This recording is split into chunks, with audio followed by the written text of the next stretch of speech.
Welcome back to the 5x8 camper.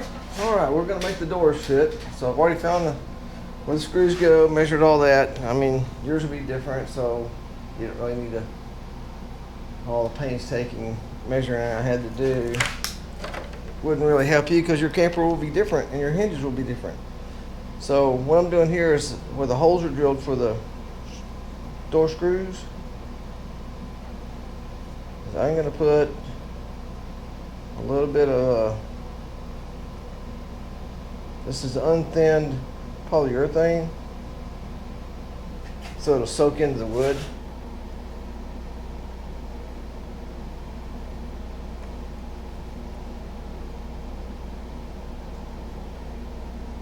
And if you don't have one of these, it's called an irrigator. It comes from your, next time you go to the dentist, ask them if you can have an irrigator, or possibly even the one that they used on your face when they were irrigating.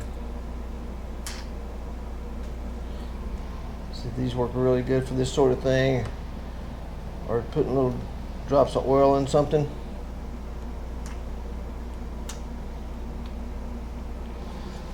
And you want to also clean it out real good with mineral spirits when you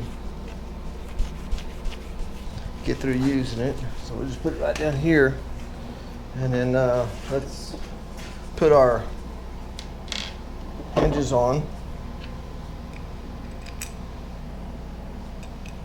Should be all right.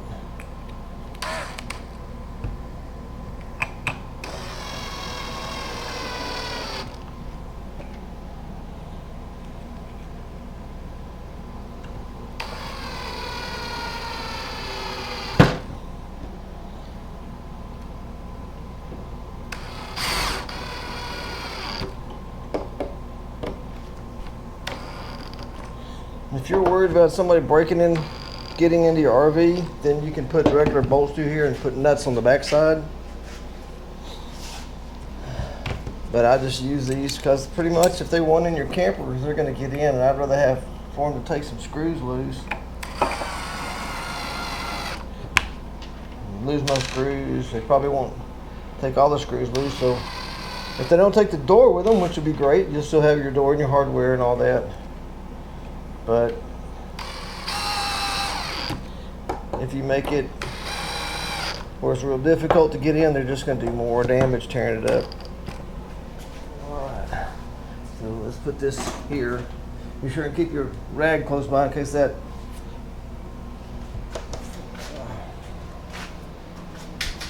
the polyurethane oozes out. Let's see, put you up close like that. Alright. That will be my big foot kicking a tripod.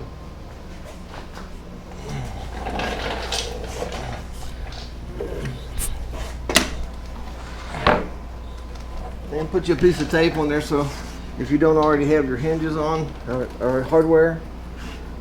So I had one there.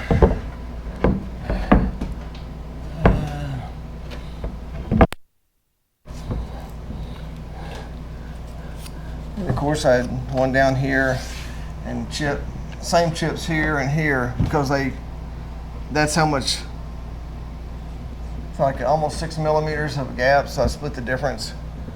And then I've already sealed these screw holes. I don't know what the carpenter type of name is, but the spots where the screws go in, I've already sealed that, so I'm in pretty good shape. But like I said, and also they have another kind of screw that takes a really weird kind of screwdriver to get them loose. So if you're too much worried about security, you can always do that. And like I said, I'd rather have them take my door off the hinges and steal whatever's in there and I don't leave anything of big value in my camper. So the polyurethane I put in these little holes will keep it from moisture from getting in there. And just remove your chips. Here's your door. I just don't want nuts on the back side, but you can do it. It's not a problem. And all the campers I built this way for the simple fact some of this hardware, like the antique style T-handle goes here. If you get the one that locks from the inside, you'll inadvertently hit that little bow tie locking mechanism with your knuckle. And if you shut it like that and nobody's inside the camper to unlock it from the inside, then pretty much if you don't have regular screws like this, you're not going to be able to take the door off to get back into your camper. So just figure out where you want to be. If you don't have opening windows, then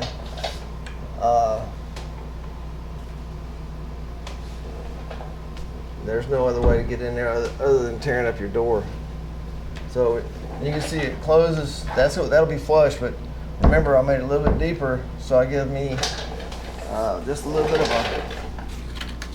So I have this piece is here and sitting on top of that, so it looks pretty much like that. So it gives me extra gap between the door and here, so my gasket doesn't crush. Because if your gasket crushes, then it's not doing its job. So put your gasket in here. I would run the gasket on this side. I would run it up the spine right here. And when you come across here, you can put it on the back side like that. Now don't put a gasket along the bottom. So that gives me a nice gap right there from when I run the fan, that air comes up through there. And if you're worried about mosquitoes, you can gasket that and then put you some kind of air vent somewhere. Okay, well there's the door install. And please like and subscribe. And as always, if you leave a comment, I'll come and bring a comment to you too. Thanks for watching.